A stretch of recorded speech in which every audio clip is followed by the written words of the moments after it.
Okay, so our mobile smart home has one more little feature in it that you almost might miss if you didn't really have anybody point it out to you. It's these little buttons here. So these things are just battery operated and they have stickers and you could put them almost anywhere. But really just by hitting the button, you're gonna contact the central monitoring facility and tip them off that you need help with something.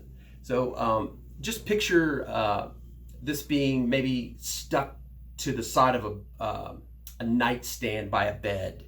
That's a good example, where instead of having to get out and walk through the house to a two-way video panel, they could just roll over and hit the button if they needed help. Okay? Just one more way we're helping keep folks safe. All right, we'll have more videos here for you later.